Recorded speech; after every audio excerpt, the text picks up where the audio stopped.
Yay. Live.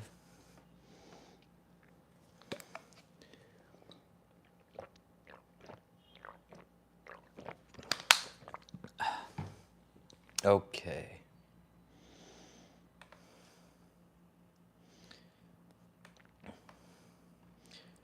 I'm also going to set up the live stream over here. Okay. So if the audio is good here, that means it's good here. That means it's good everywhere because I'm using the mic today for today's live stream because the Quito live stream, this is all a process of learning. And if the Quito live stream showed me anything, it's that live streams are better with a mic. Unfortunately, with my last 2 live streams, I have not been able to go back and add the closed captions, the subtitles. Mainly been focusing on adding them to all the new content that I put out on the channel. For example, I already have the next video is ready, the next video is uploaded, the next video is on my channel. I just have not posted it publicly because I want to wait since my most recent video was how many days ago? May 6th? No, that's the one that those are the shorts that I uploaded today. Was on May 1st.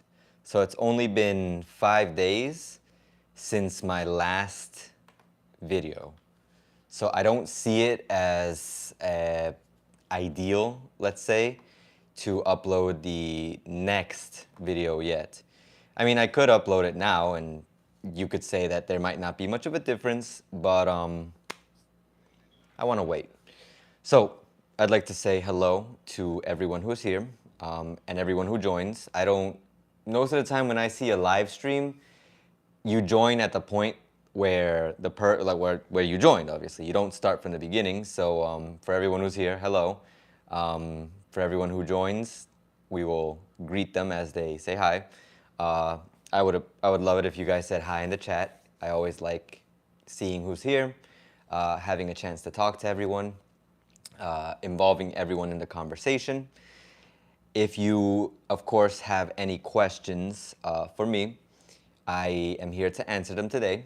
I'd like to, it's not preface because we've already started the live stream, but I guess we'll start the live stream by looking at this post that I saw on Reddit.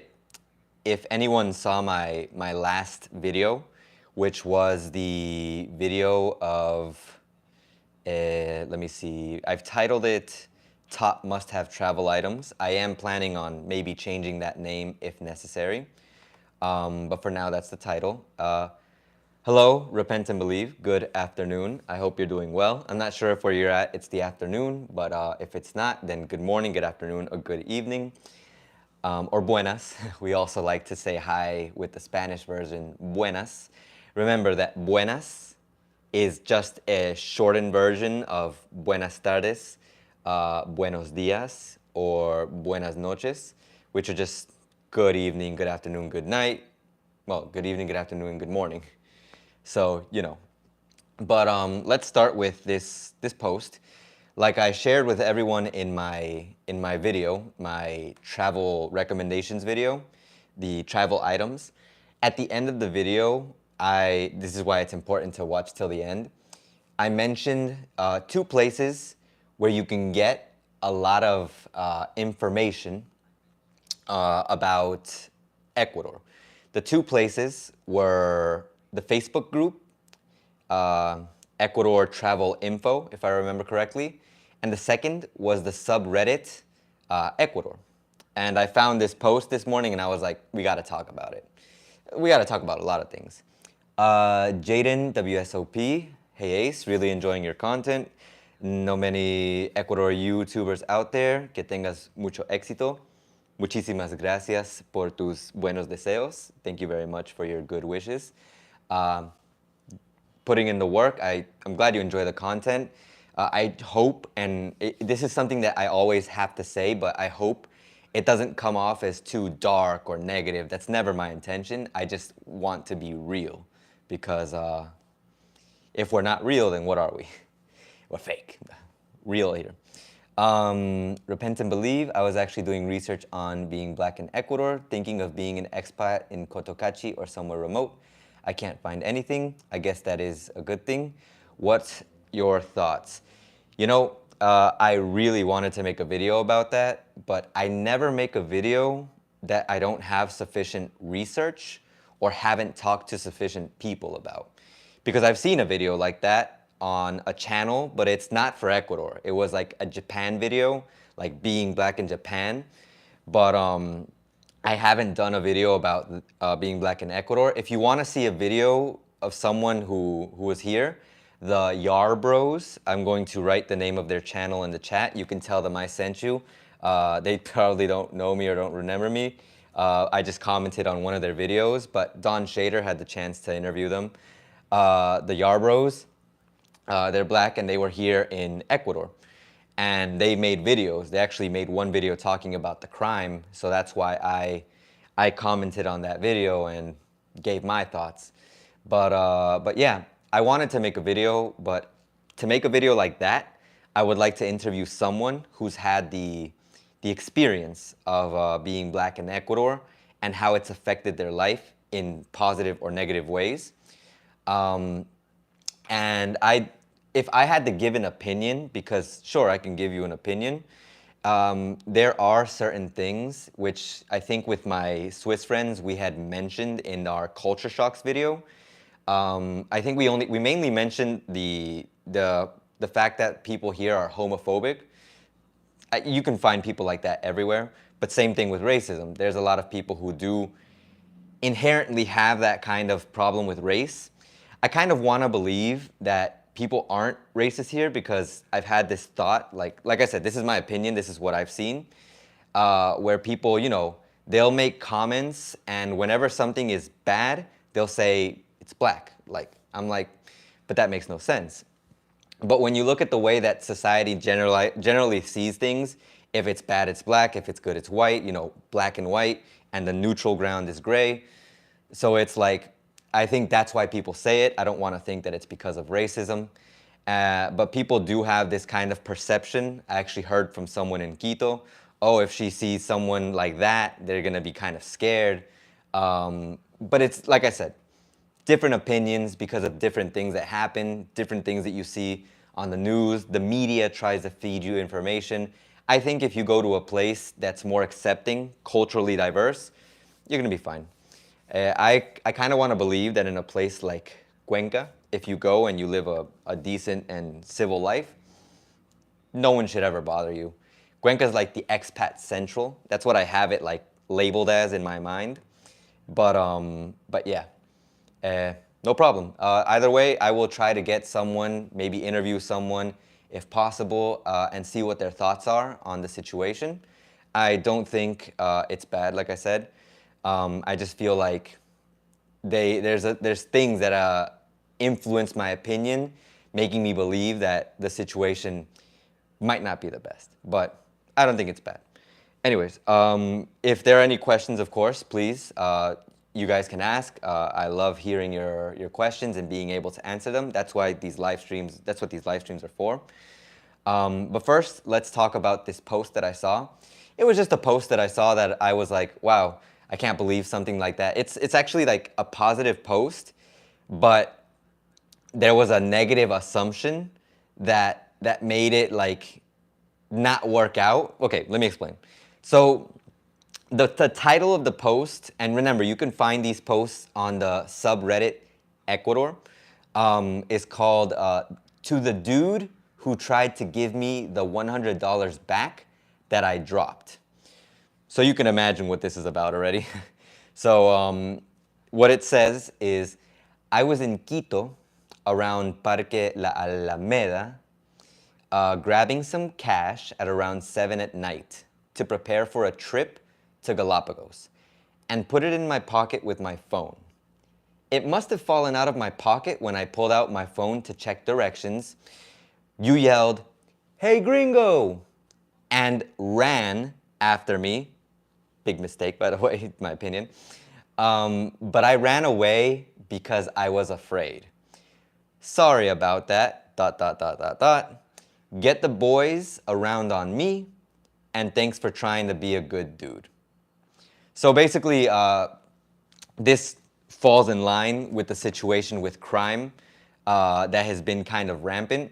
I understand the reaction, obviously, because when someone runs after you after yelling at you, I guess anywhere, you would kind of have the assumption, uh-oh, danger. Like if they call out your name and they say, "Hey, yo, dude, what's up?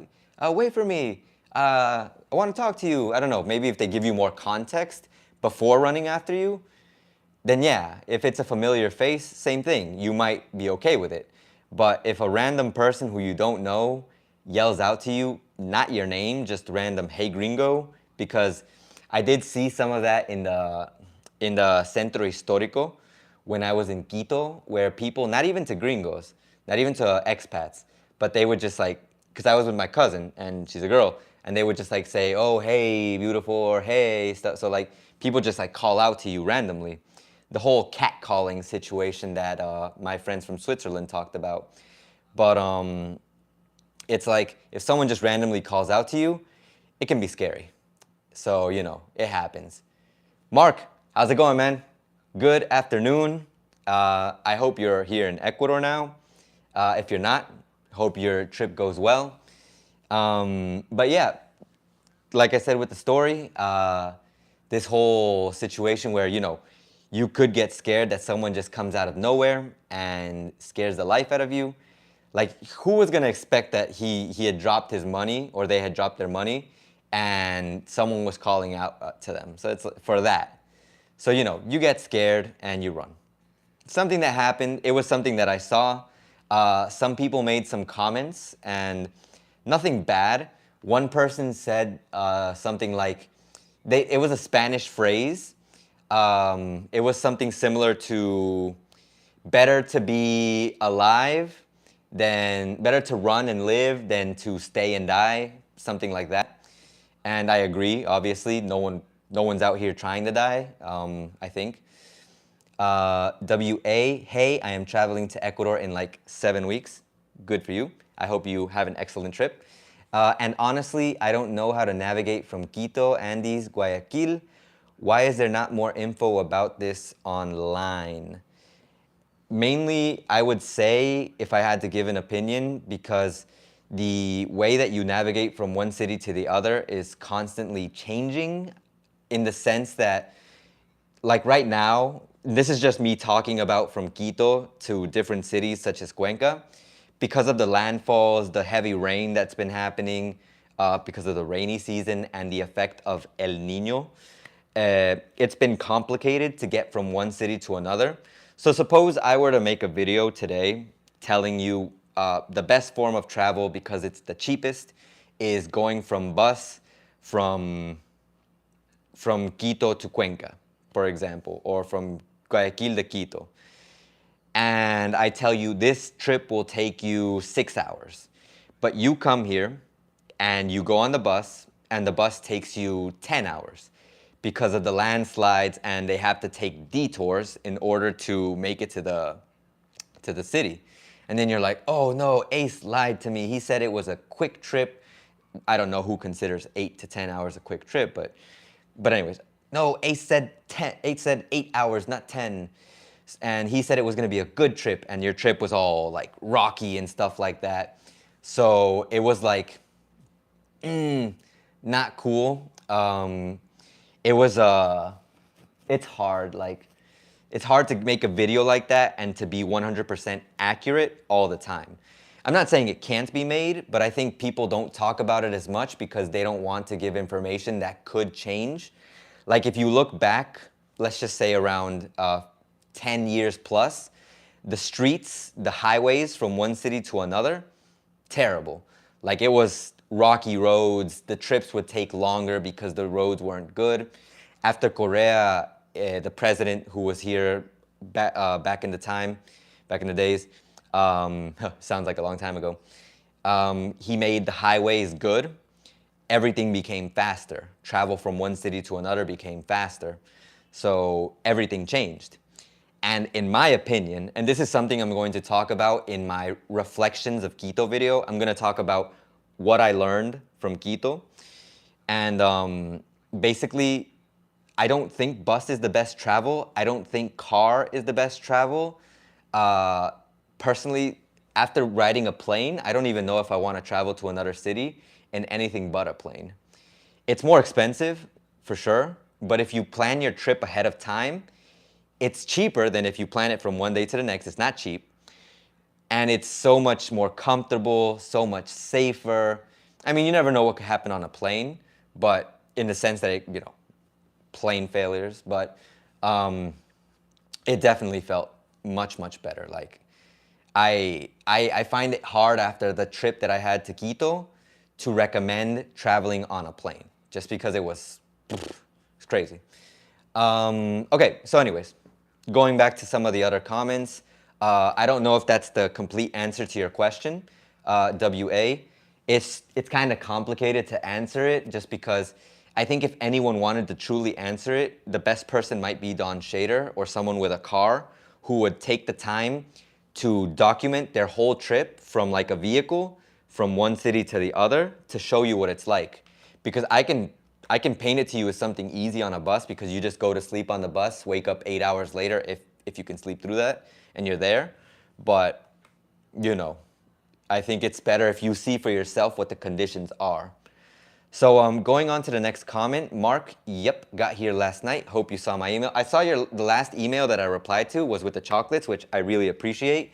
By the way, I have some chocolates video to do with these things. I wanted to show you guys either way beforehand. This was on my post that I made for the appreciation, if I remember correctly. And this is just a chocolate that my cousin gave me. And I wanted to show you guys what it was like, because it was actually pretty good. But we'll talk about that in a bit. But yeah, I saw your email, Mark. I appreciate your help. Honestly, it's not every day that something like this happened. The last time was actually recent, but the work that I went to go do in Quito, a friend, a contact, he brought me chocolate. He brought me Hershey's, though, because he couldn't find the Mr. Beast chocolate. And I'm planning on doing like a comparison video. Like, I want to say, is this worth it? Like, if you come here and spend money on this, is this worth it? Because it's supposedly like good chocolate, supposedly ranked very high. But I want to see if before you spend money on it, is it worth it? So that's something that we're going to talk about later on. If it interests you, of course, hopefully it does, because I'm going to make the video because I feel like it's going to be fun. And I like making videos that are useful, but I also like making videos that are fun, doing things that I feel like are also like, hey, dynamic. Although I try to make every video dynamic with the editing. So Mark, once again, I appreciate your help, and I hope you're doing well. I'm glad you're loving the warm, and I hope that you keep enjoying Ecuador to the fullest. Thank you, Mark. So the question here, hidden in my heart, that's an interesting name. Hi, do you wear that spider suit on your closet? Lol.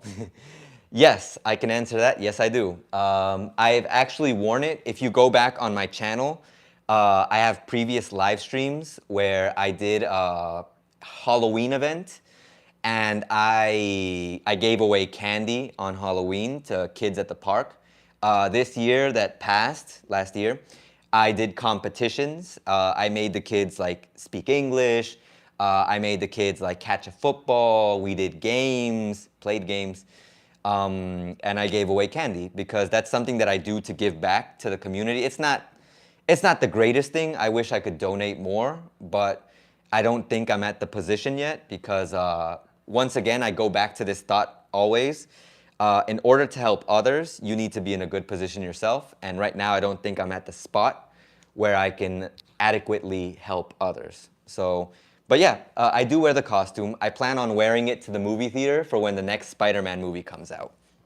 So I might make a short for that because when I watched the first movie, I made a short for that. Or no, not for that movie. I made it for when the 3 Spider-Men were there, I think. But I used the costume. Of course, it's super great. Right now, I feel like it's gonna fit me not as tight because I haven't been doing exercise because I'm injured, but super awesome. As for your second question, are you guys concerned about the volcanoes so close to a lot of cities? To be honest, when there was a moment in Ecuador when it was like the volcanoes, I think they were like a little bit active, people got concerned. But when they're not active, they're not concerned. People are more concerned here about earthquakes because they've seen the effects that earthquakes have had on their houses, on their cities. But that's the thing. People react when something bad happens or when something cause and effect. If nothing happens, no one cares. When something happens, people care a lot. That's why people are pretty traumatized about the earthquakes that happen here. And if another earthquake were to happen, people would flip. ASMR. This reminds me of one of my favorite ASMR artists, Tiptoe Tingles. She does the snapping, but she does it so cool.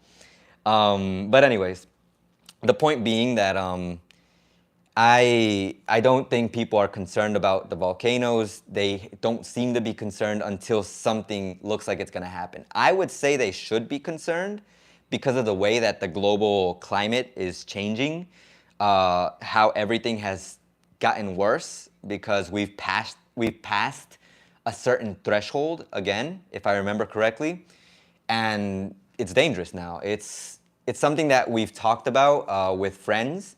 My Swiss friends, they're really upset about it because people have not taken care of not the country, of the earth, to the point where now it's just affected everything even more.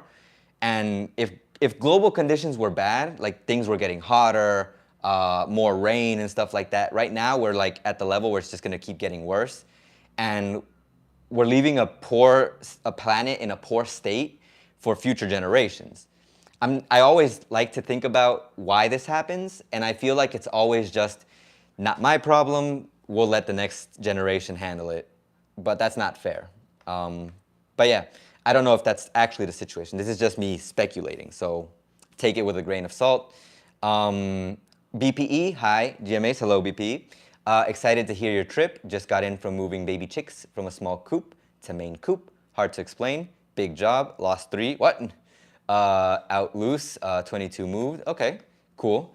I actually do remember you commented on the post that I made about today's live stream in my channel, in my community tab. So let me go to that to that right now. Oops, not this community. So let me see. Or where was it that we added the comment? Let me search for it really quick so that way I can, because I remember you had asked some things, specifically, hope you're really in your shoes. If traveling airports, oh yeah, the situation with the airports. Honestly, when I was at the airport, I don't know if you guys saw the short video I made about my experience, my airport experience, my trip from Manta to Quito. The Manta airport is really basic. Like, unless I missed something because I walked around the airport and it was literally just a whole bunch of seats, and then you go into the plane. It's probably because I didn't go upstairs, and I should have gone upstairs. But there was a small cafeteria. You just went in, you went through the check. Like the video shows it. I went through the check, sat in a lobby, in like a little waiting area, boarded the plane afterwards when they called us in, went into the plane, and it was done. Went to Quito, took about 20, 30 minutes, 40 max. No, I think it was 30 to 40 to be more specific. Made it to the airport. Quito's airport is much bigger. Had a lot of stores, had a lot of floors too. And because it's the new one. They said that there was an older one that was still nice, but not as nice as this one. And yeah, that was it. I don't know how it compares to other airports in the sense that I don't feel it was like a big deal. I didn't feel like that. Even when I was traveling back to Puerto Viejo, I saw some stores, some gift stores, a lot of like special hats, a lot of special clothes, A lot of nice things. Chocolates for sale, of course, candies. I feel like a lot of things that you see at airports, like cafes, places to eat. But yeah, it just felt like a normal experience. I feel like in the States or in other places, the airports are much bigger, which makes sense because they're traveling to a lot more places. But here it just it felt calm, it felt nice. What was kind of annoying was that my flight back from Quito to Puerto Viejo, we lost time because it was delayed. And I was like, because it was already late. But nothing I can do about that, and a delay, not a big deal. They didn't give us anything for it, which made me kind of sad. But at the same time, you know, things happen. And I just appreciate that the flight got me home because you get concerned. I actually got stuck in Quito initially because I missed my first flight, and that really made me upset because I did the check-in on my phone, to be more specific, the one that I'm using for this video. But apparently it didn't go through. And when I went to the airport, they said you didn't do the check-in in time and now you lost your flight. And supposedly when I booked my flight, I booked the option that I could pay for a penalty if I missed my flight. And they said that, no, you have no option to that. I don't understand it well. Apparently, you could only pay for the penalty if you asked for it before time, or if there was a flight available the same day, and apparently they didn't have a flight available the same day. So I couldn't do it, and I lost that flight. And it was just upsetting because I thought they would, you know, give me a solution. I guess not everything revolves around you, around me. I don't want to sound like the complaining guy who doesn't understand how life works. I just thought they would help, and it was sad that they didn't. Oh well. But yeah, that's what I can give you, my experience. I'll probably water it down and make it a little better detailed when I make an actual video talking about my trip to Quito, what I learned, because I definitely want to talk about the flight experience. Spoiler for everyone here, I definitely will always now recommend flying over everything.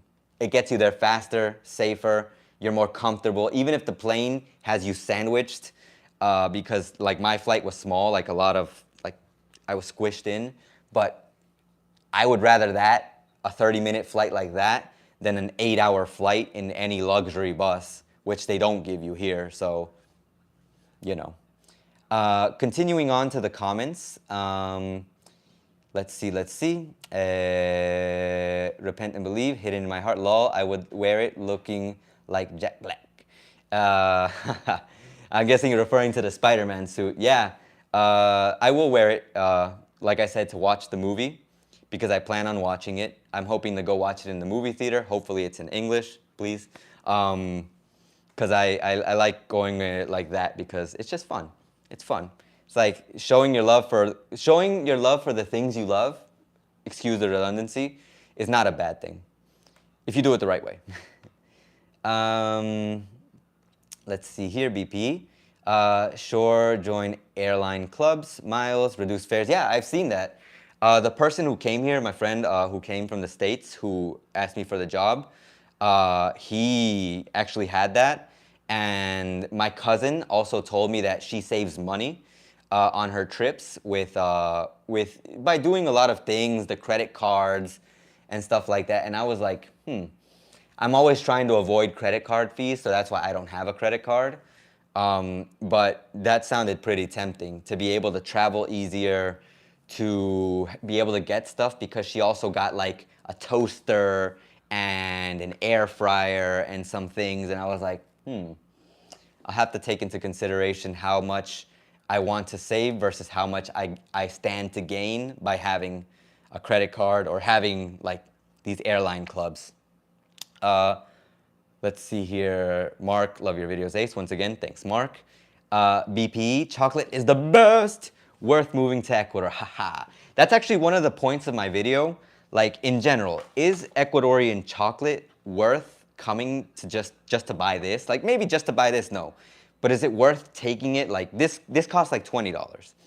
Like, is it worth to buy this instead of something that you already have at home. I mean, if you just want like something different from what you have, the easy answer is just if you want something different than what you have, then yeah, of course. And originally from here. But is it that worth it? We'll see.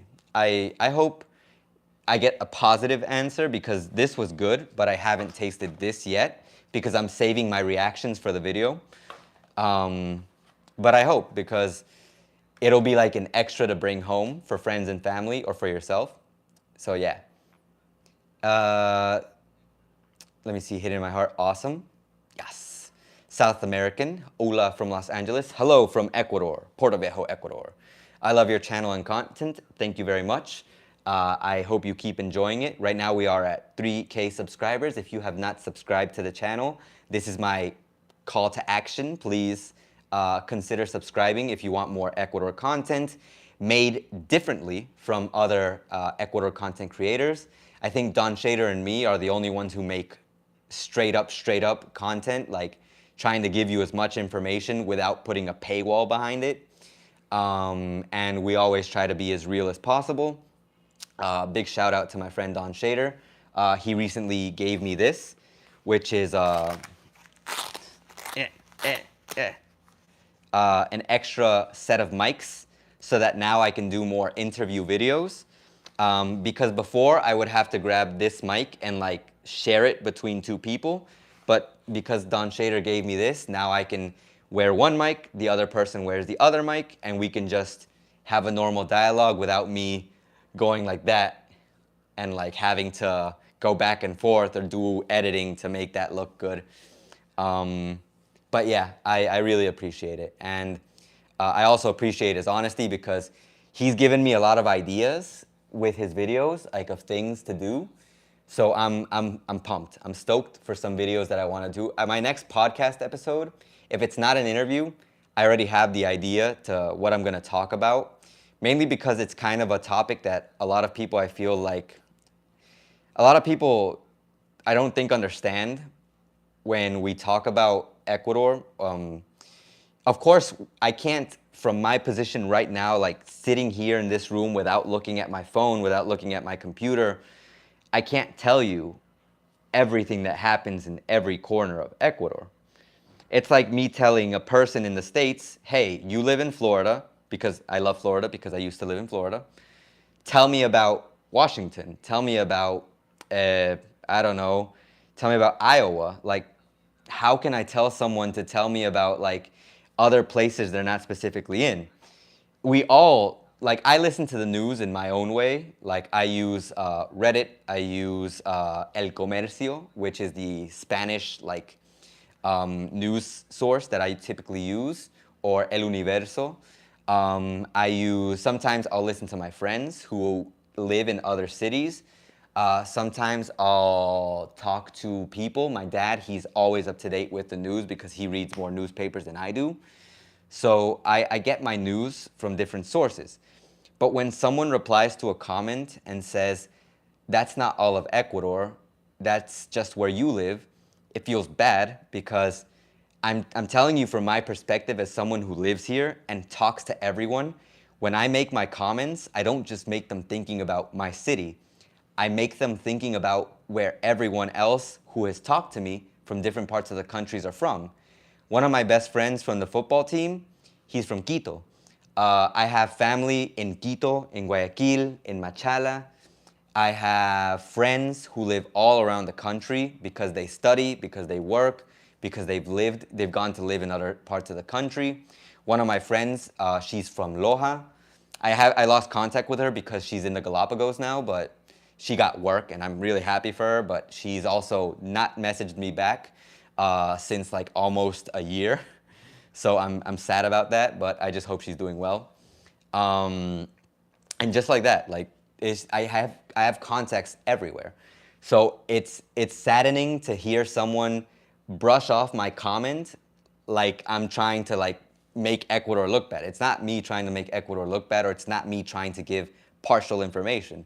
It's my investigative information from everything that I've heard, from the time that I've lived here, and the people that I've met, and the people who I still talk to, and the family who lives in various cities. So it's like, I don't know. If you want more specific information, I guess we're going to have to hope more people make YouTube channels in every part of the country, because if not, it's going to be hard. We can only do so much. I investigate as much as I can, but much more than that. But yeah, anyways. BPE, maybe because so new, takes investors or entrepreneurs to put in restaurant, ethnic clothing stores. Like I said, maybe I just didn't explore the Manta airport enough, but from what I saw, there was just a coffee shop. And I don't know if upstairs they had a whole bunch of other shops, but it was very empty, other than the spaces to sit, the seats. Let's see here. Metro, if you've been to Colombia, what is your favorite city there and why? Metro, I'm not going to lie to you, I have not been to Colombia, so I can't tell you my favorite city. I just know that every time we talk about Colombia here with friends and family, there's always the conversation. Today we only have normal water, no water with lemon.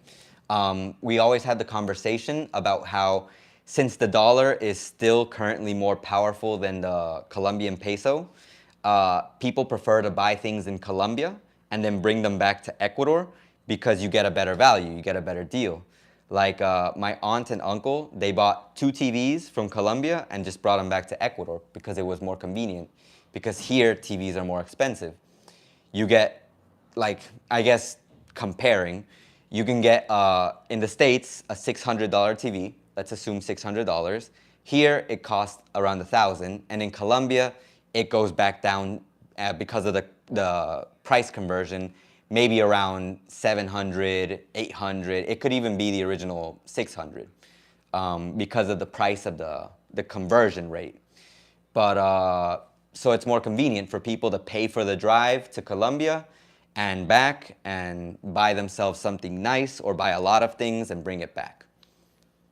You know, but that's all I know. Honestly, I can't tell you much about Colombia. That's why I'm planning on meeting, like maybe finding someone. I'm gonna ask around, hey, anyone from Colombia would like to be interviewed, talk to them and get their opinion on the situation over there. Because I can't give you like I said, I'll talk about Ecuador, but I won't talk about Colombia because I have no experience there. It wouldn't be fair. SRB, good afternoon. Buenas.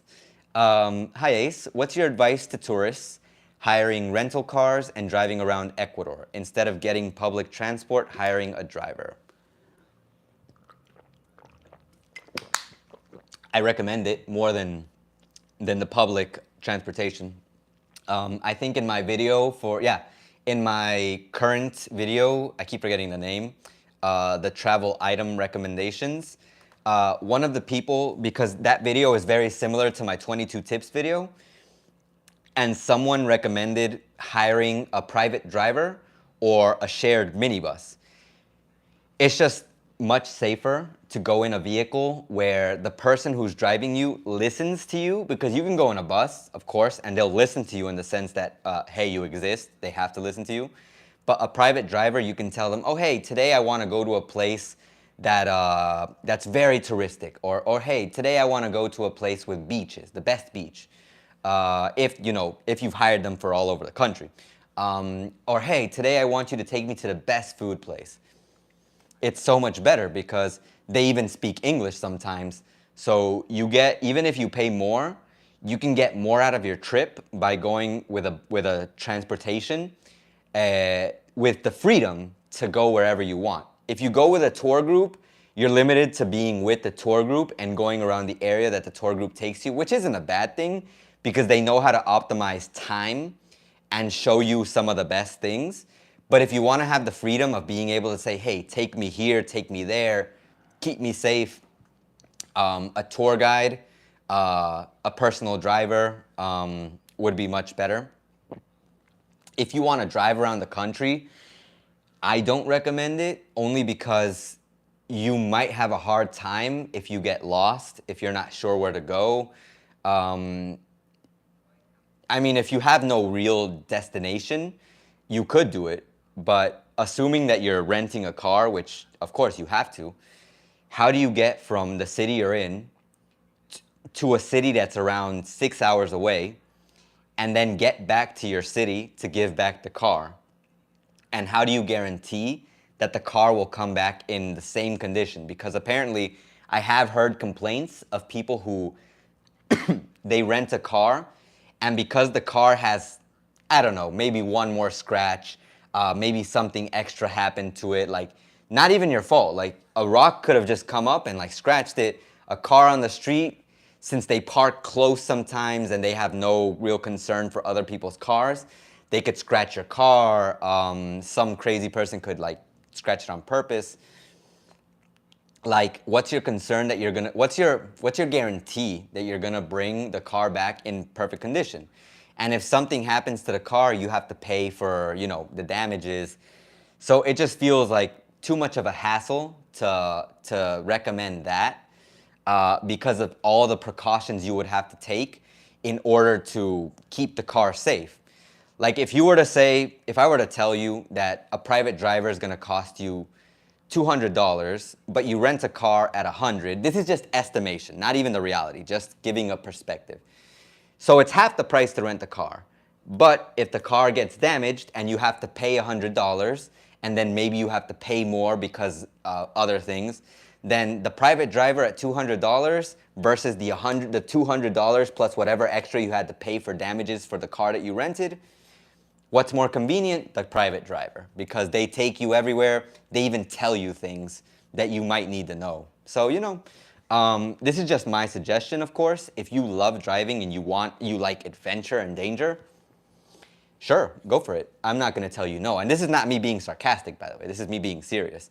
Go for it. It's your choice. I would never tell you don't do what you want to do.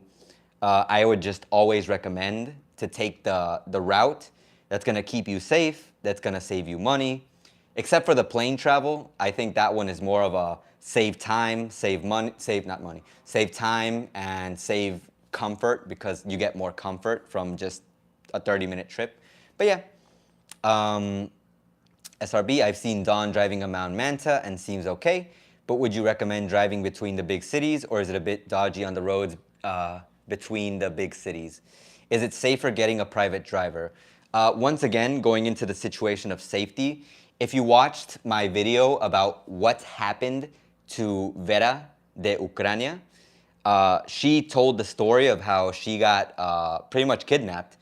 And I made the video translating it because she explained it in Spanish and I gave the explanation in English. I even gave some tips and stuff. But it's, and I don't want anyone to think that this is guaranteed to happen. Once again, everyone's life experience is going to be different. I can go to Quito in a plane and it went perfectly except for the trip back where I missed my flight. And someone else could go to Quito and they could have 10 delays. They could have the worst trip, turbulence. Who knows? Like a plethora of terrible things happen to them. Everyone's life is different. Unfortunately, there's no guarantee that your trip is going to be better or worse than mine.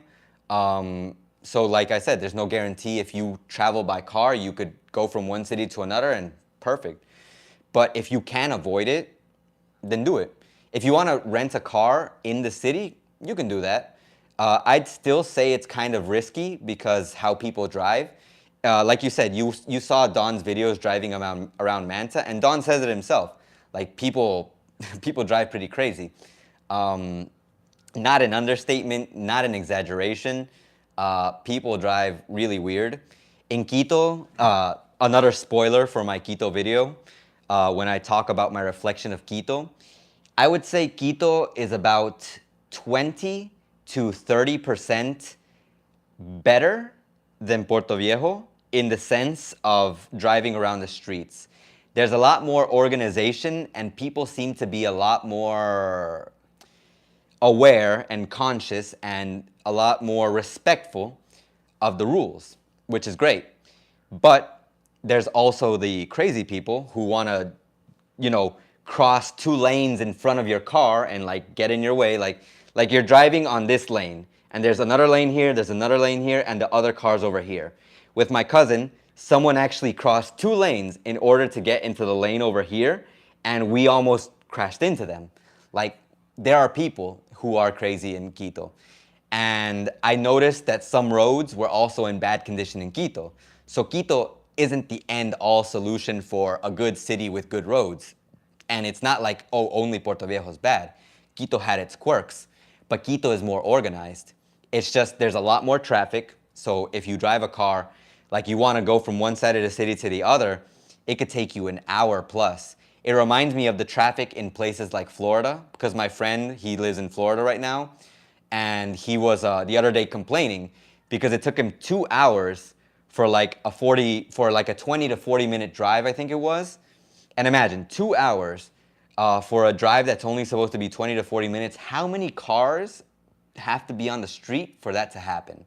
But Quito has an interesting thing, and I'm gonna probably include this in a things you might not have known about the about Ecuador, another video about that. But apparently in Quito, there are certain days where specific cars with specific license plates can go out. So suppose today my car can't go out. There's like 2 days that your car can't go out, and the rest of the days your car can. So that keeps congestion of traffic a lot more contained. And I like that. I think that's really cool. We don't have that in Puerto Viejo because I don't think we need it. But in a bigger city like Quito, I like that they have that because it shows a concern for organization, a concern for people to make it home on time, make it to work on time, because there's less cars on the street. It also helps with the contamination. If every car is allowed to be on the street at the same time, the city's gonna be in terrible shape. The environment's gonna be horrible. But if they try to take care like that, I think it's good. It's a plus, which you could never be sad about. So my opinion, once again, driving around, I recommend private drivers only because it'll save you from any hassle you would have if you were driving on the streets here. Getting lost, wasting time, going to not the best places. So, you know, just my opinion. So, Metro, any concerns for possible El Nino this year? There's been a lot. A lot of people are worried that since the rainy season has extended because of El Nino, el fenómeno, I think, El Nino, people are concerned that it's gonna be worse. Like there's gonna be a lot more rain, a lot more flooding, more landslides. But honestly, what can we do about it? Like at this point, if we weren't prepared, it's not going to be good. In the city I'm in, personally, I have not seen anything crazy. That's what I can say from my perspective being here. I've seen the videos talking about different cities. Obviously, Guayaquil had a lot of flooding. After everyone mentioned it here, I investigated, and man, the flooding in Guayaquil has been bad. But it's not everywhere. Quito apparently had flooding too. I didn't see it when I was in Quito, even though we had rain in Quito when I was there. That's about it. There's really not much I can say about it. It just doesn't seem like a lot has happened with El Nino yet. Is there concern? Of course there is. Not crazy concerns yet, but there's concerns.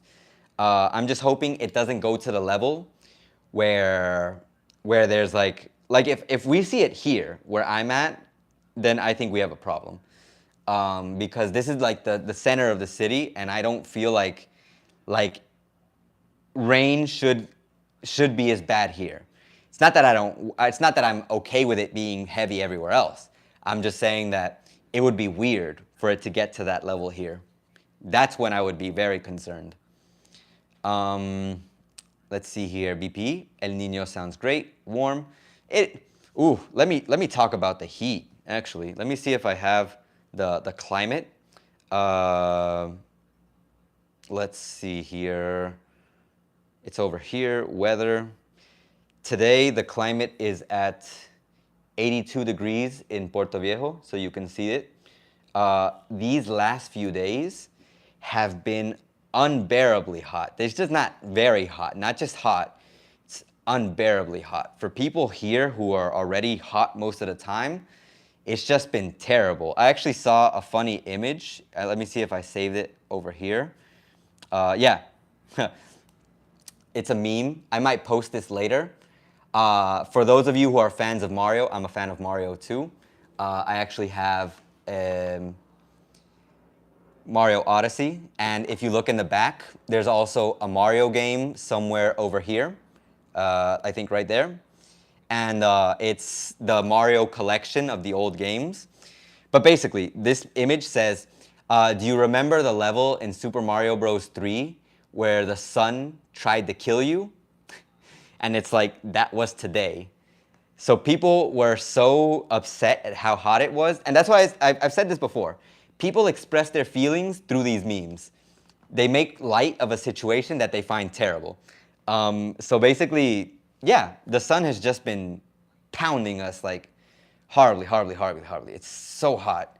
And honestly, for me right now, to be in my room like this, like I feel hot. Like most of the time I just hang out in my room shirtless because why would I wear a shirt here in my room? It's my house and it's just too hot.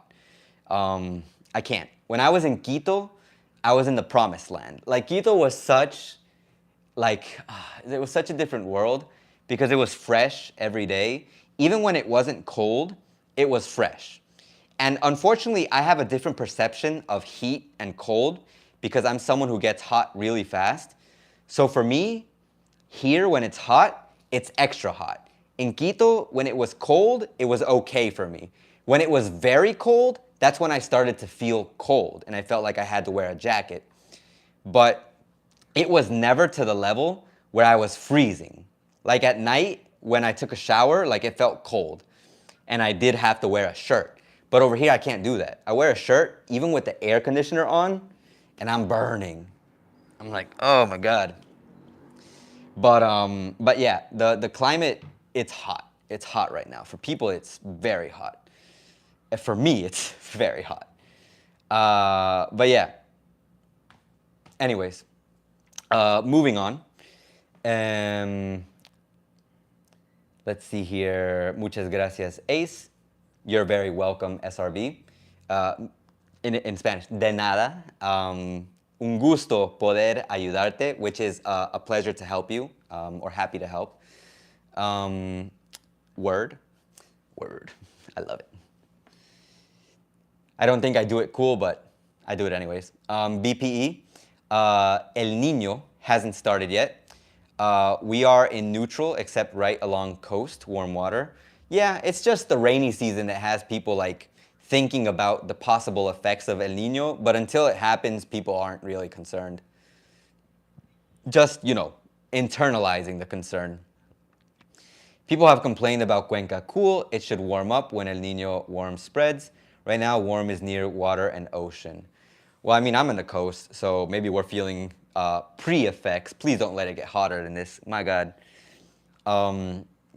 I wish I was in Cuenca because, once again, I would go back to Quito for the cold.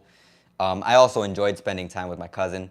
A shout out to my cousin for helping me out. She gave me this chocolate, so I'm really happy.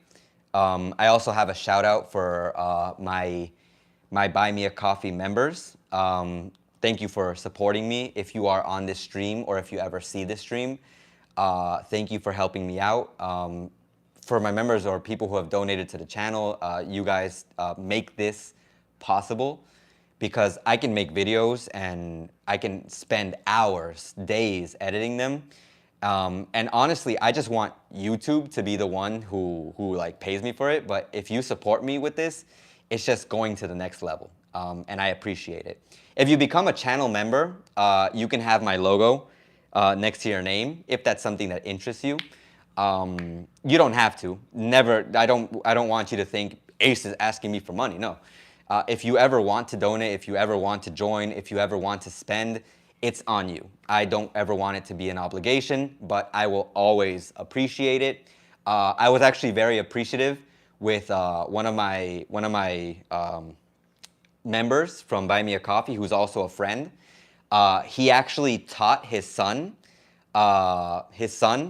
He taught him how to do the Ecuador fist bump, and he sent me a video of it. His son, his small son, he showed me, like, they did the fist bump, and it was a very, like, it made me feel really like I did something that reached other parts. I know I'm reaching other parts of the world, by the way. It's not that I don't feel that way, but it felt really nice to see that someone would do that. And it touched me so much that he told me recently that his dog passed away. And I actually made, I had, if you look in the back, I had like a little painting made of him, his son, and his dog. I might show you later. There's also on the wall, I don't know if you noticed, there's a new addition. It's the little picture of the bird that my friend Lisa, who also, she saw this post that I made on Twitter, and she sent me a message. She commented, we talked. I sent her some messages. She actually came, and she went to my dad's business, and she gave me that picture. So I put it on the wall because, once again, I'm appreciative. When people give me something, I'm very happy. It's no obligation to do it, but I'm going to treasure it, of course. I don't get things very often, so, you know, I'm really happy about that. And once again, just no obligation for anything, but if you're here, I appreciate you being here. Just by being here, you're doing a lot. Hopefully, if you know people who also want to travel to Ecuador, friends, family, acquaintances, groups that maybe are wondering where to travel, send them my videos, and I hope they get value out of them. Mark, my host, tells me it's definitely wetter this year than the previous 8 years, and I saw the kudzu, like vines, covering so much. It looks almost like driving through Georgia, lol. Wow, I didn't know it was like that. I just hope that you have a great time over there. Hopefully I hope the rain doesn't impede you from going around and hanging around, you know, different parts of the place that you're at. I'm personally not affected by it as much. Sometimes it's annoying because I drive my motorcycle. Here's the thing that I use to record and that Don Shader gave me. Really appreciative of this too. But whenever I go out, since I'm on a motorcycle, it's like the rain, if it's raining, it's hard for me to go from A to B. It's complicated, so you know. Let's see here. When a movie hits theaters like Spider-Man, is it in English or Spanish? If the movie is very popular, sometimes it'll be in both languages.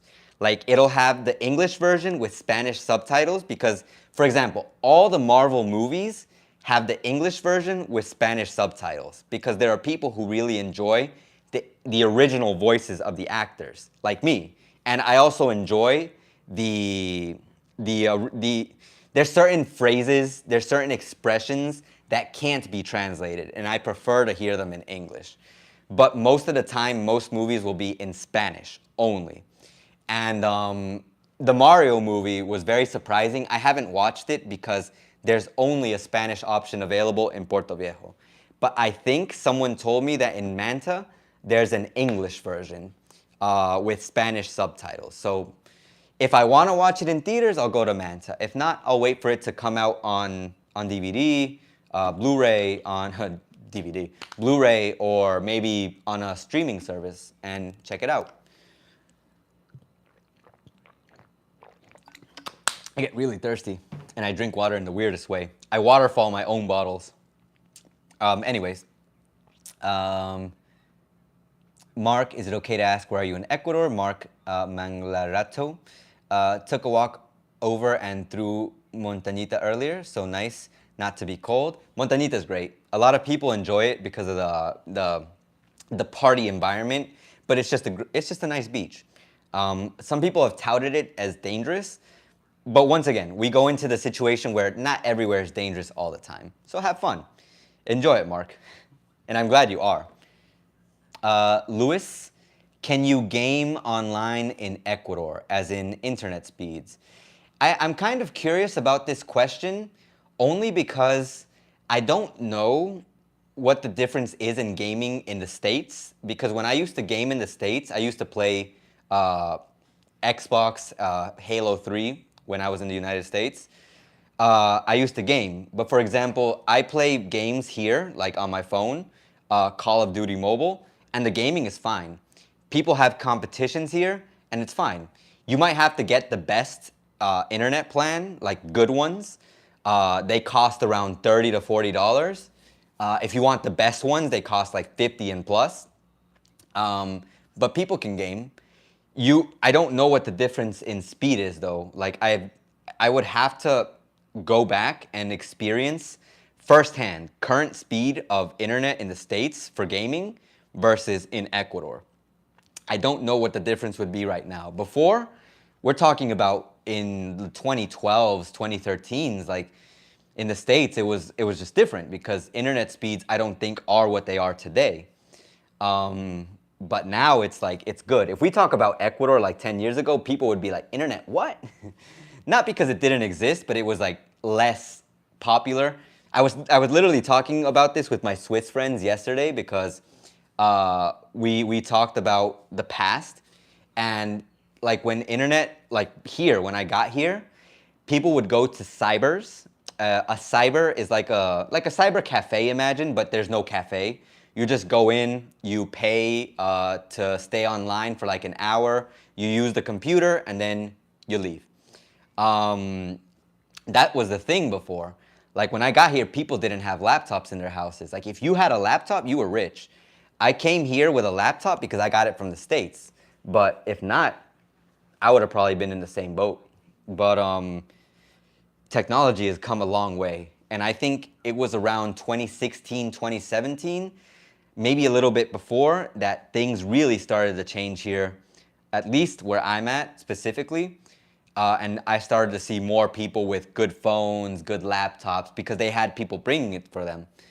But yeah, pretty crazy. Okay, going on.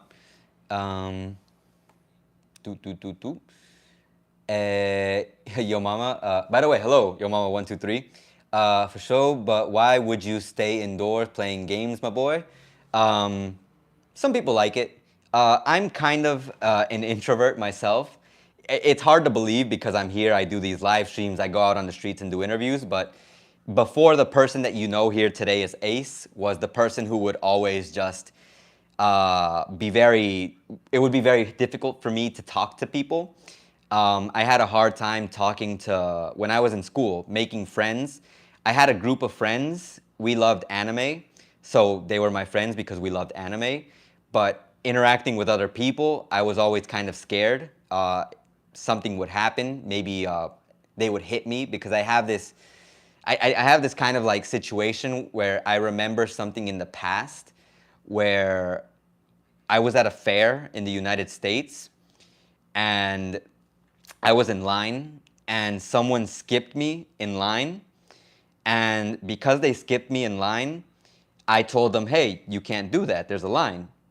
And the person, the kid, he turned around and he punched me in the stomach. So my fear for a lot of my life, if I relate it, because this is me making my own analysis, is that if I talk to someone who I don't know, they might hurt me. So I was really concerned about what would happen for a lot of my life, and I realize now that it's probably because of that. So I wasn't good at talking to people. But now I've come to accept that it's not going to always happen. People aren't all bad. And that's why it's easier for me nowadays to talk to someone I don't know, because I want to make more friends. I want to meet more people. So I will actively go out and try to talk to someone, in comparison to before when I had the fear because I was more of a kid and I was worried that, you know, something would happen. But yeah, a little bit of history, a little bit of sharing. This is the advantage of being on live streams. We get to be very real here, even more than normal, and talk about things that I probably wouldn't talk about in videos because I don't want to waste anyone's time. So continuing, BPE, just looked on the map, learned something new every day. Looks like near Olon. Nice, enjoy. I'm working on visa, moving to Ecuador 23. Let's go, BPE. And I recently interviewed someone who went to Alon and they really liked it. I want to go to Alon as well, just to visit. Wet and warm is fine, Ace. Cold and wet is no fun. Oh no, cold and wet combination sounds terrible. South American, Ace, keep being yourself and real. This is one of the reasons why I appreciate you. I would say everyone too. How's the economy, jobs, and high inflation in Ecuador? That is an excellent question. Inflation it's rising ever so slightly. I think I mentioned this in my last live stream too, but when you talk about inflation, it's so minimal. Like for someone here, you have to like literally every day have interaction with some kind of purchase. Like my dad is the perfect example. He goes to the market, he goes to the supermax, he goes to buy things like every day because he makes food. So he goes out, and let's just say this week we have a carton of milk at $2. Not the exact price, but let's just imagine $2 for a carton of milk. Okay, he bought the carton of milk.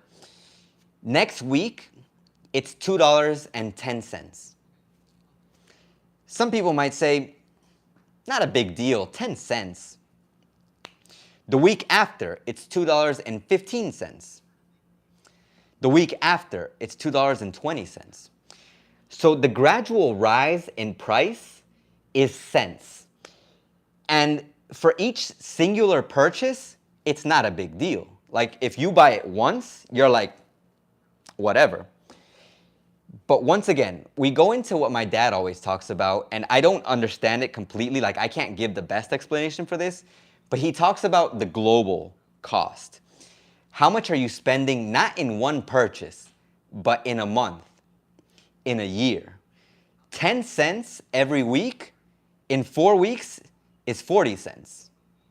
40 cents extra that you're paying for something that you used to pay 40 cents less for. In a year, multiply 40 times 12, which I would love to do right now, but hold up, let me use my calculator. So 40 times 12, 40 cents, it would be $4.80. So that means you're spending $4.80 more a year on milk, which affects you because milk isn't the only thing that's going up in price. It's everything that's a consumer good that's going up little by little. And you're not getting more money because like I always complain about this, the minimum wage, and it's like how do you live off 450? Even if you raise it because some people earn more, some people earn less, you imagine $500, $600. How do you live off that if everything keeps going up in price and your salary stays the same? It just doesn't even out, you know? So that's the situation. That's how I can explain it. Jobs, it's not that they're non-existent, but you really have to search for them. Like, I've had people ask me, like, can you find me work? But the only work I can offer is teacher work because that's the work that's sometimes offered to me. I used to get calls from high schools. I don't get them anymore because I've rejected them so many times. I don't want to work in a high school right now unless they follow rules that I don't think they would follow. Because you go to a place and you have to follow their rules, so I doubt they would listen to me. But yeah, there are jobs. It's just there aren't good paying jobs like you would probably want there to be. And unless you're willing to accept lower pay, like don't ever come with the expectation that Ecuador is going to be the place where you're going to make a lot of money. I talked about this in my culture shocks video with the Swiss girls. It's not that place. Unless you have your own business idea, unless you know good strategies, but you know, these are not the rule, they're exceptions. Let's see, they're purely hypothetical, but if I wanted to move from the US to Ecuador, do you know anything about freight or air shipping for belongings? My dad knows a lot about that because everything that is here except this bed and my nightstands, but my room, like if you look here, I actually have another bed where this camera is on another bed, my old bed. All of our furniture, all of the things that we have, they were brought from the States, but it cost a lot of money. I can't tell you how much right now, but it was a lot of money because there's the price for the transportation, the storage, the container itself costs money. So everything, it would be very expensive. But there was a recommendation from someone when I made a post that if you have items that have sentimental value, those are the things you should bring. Because anything else, like a bed, you can buy a new one over here. You'll probably get it cheaper than the States, and maybe it's even cheaper than what you had to pay to bring it. So it's like, but it's your choice. I don't know if I recommend it, but I think it would be very expensive, Metro. Mark, thanks, young lady. The conversation between you and BP, which you guys were talking about. Victor, hello. I'm planning to go to Puerto Viejo. Are there any hotels you can recommend in safe areas? If you're not worried about price, Hotel Oro Verde, I actually have a lot of different recommendations because I actually have like business cards. Hold up. Got my wallet. I want a new wallet, but not now. Let me see. There were two. I wanted to make a video in these places. For example, Hotel Ejecutivo is one hotel that I want to go and make a review of the hotels in Puerto Viejo to give a recommendation. There was another one. I don't know if I have the card here. Let me check. Yeah, an Hotel Ceibo Real. I'm not sponsored by these places. Even if you go and you tell them Ace sent you, I get nothing. I don't have sponsors except myself and the people who support me on Buy Me a Coffee. Again, thank you. But these are good hotels. They're fancy and they're very nice. They're the ones that most people would say the rich people hotels. So I can guarantee that they're a lot safer than other hotels. I still have to, there's another one that I saw that I want to review also, but I haven't gone to talk to them because like I said, it's a video I want to make. I just need to coordinate it because I have a lot of other videos before that video. And speaking of videos, the Spanish learning shorts are going to come back starting tomorrow, but it's only going to be one per week. Yesterday, we filmed 7 episodes, 7 shorts, and we'll be filming, I think, another, hopefully 7 on Monday. On Monday, either we continue recording the Spanish teaching shorts or Spanish learning, or we're going to do the video about chocolate with the Swiss girls. I have to see. I still haven't completely 100% decided what we're going to do on Monday, but we are going to continue recording on Monday. So stay tuned for that. Actually, Swiss girls braided my hair. But yeah, that is the plan for these days. So stay tuned. A new video every week, as long as we can make them, because they're probably going to be leaving soon. Not probably, they are. But we want to record as much content as possible before they leave. So yeah. Moving on. Victor, also, if you're still here, if you plan on coming to Puerto Viejo and you need someone to help you out, let me know. In my video, I keep forgetting the name. In my top must-have items video, I also talk about, I offer services. If someone needs a guide, if you need someone to help you out, before you come, if you want me to search for something for you, you can communicate with me and I can try to help you out with those things. Remember to send me an email and we can talk. Let's see. Metro to Mike and Chris. Just moved to AC and moved with a wood box, goes in container. Referring to the bringing your stuff to Ecuador. I think it's complicated. I will say that. Kim, hello, hola. I just saw your message. Kim, how are you doing? I hope you're still here. If you are, I hope you're doing well. So let's see here. Gracias VPE, Metro de nada. Yes, you spelled de nada bien. Oh no, it's because it's an dana, de nada, with DE. Repent and believe. So from watching a bunch of YouTube videos, I've seen $2 to $3 plates of food at restaurants. I would move there for that alone. Is that normal or just select places in Ecuador? In general, the price of a lunch, or what they call here almuerzo, is around $2 to $3. Even if you eat an encebollado, which is a dish that I always recommend, and that's like a dish that can fill you up by itself, it's like $2, $2.50. But going back to the lunches come with the rice, the main dish, rice with chicken or meat, comes with a soup, comes with a juice, from $2 to $4 in some places. But that's like, at $4, that's expensive. But yeah, these do exist, but it depends on how you want to eat. If you're okay with what is served, rice with the meat, with the salad, with the soup, with the drink, and if you want to eat that every day, you can do that.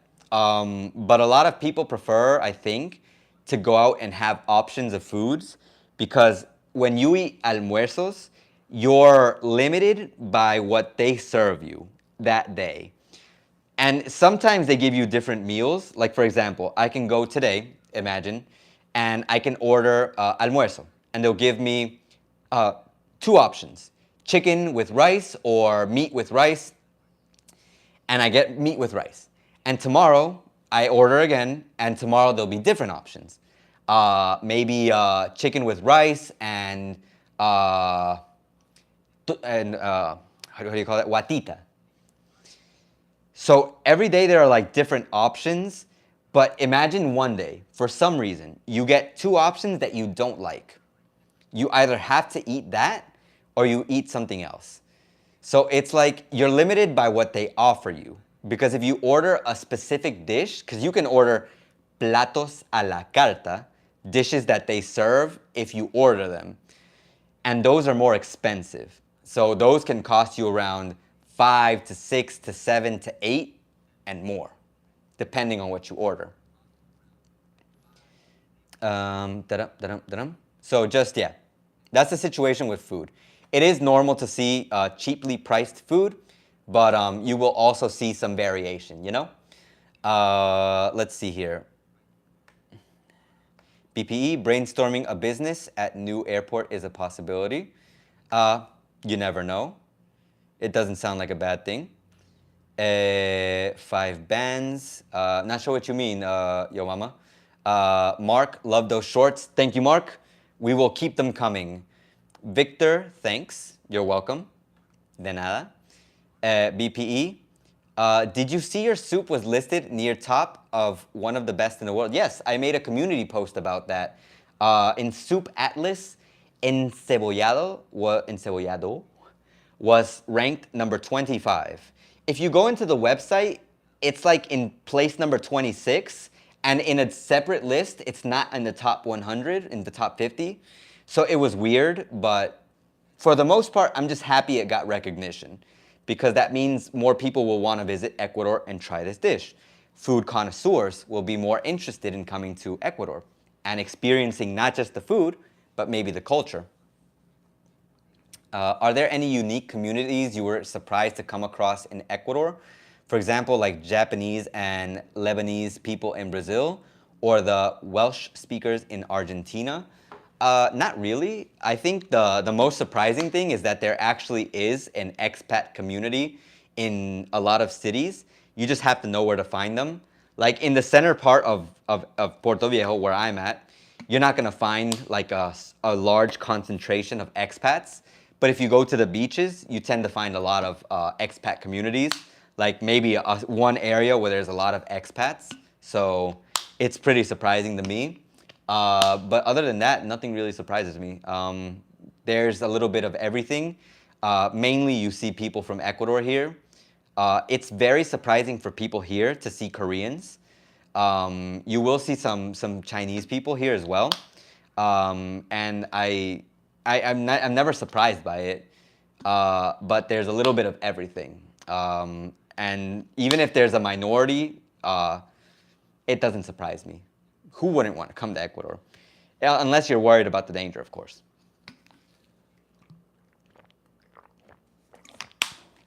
I might need to refill this soon. Repent and believe. Cool, I'm on my way. Make it here. Same way in Haitian restaurants, you have to call to see what they're serving that day, so I'll fit right in. Yes, you will. Remember, if you don't want rice, you can always ask them to give you more salad. Tell them no rice, but more salad. Be kind about it. If they act weird about it, then you know. BPE, Ace, your dad's restaurant tour and lesson on how to make that soup. I keep forgetting. I keep pushing it off. I will make it, definitely. Victor, what is the safest way to travel from airport to Puerto Viejo?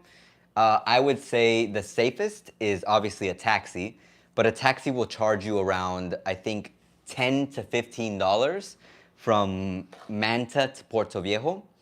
Ideally, the bus is the cheapest way and safest if you don't want to take a taxi.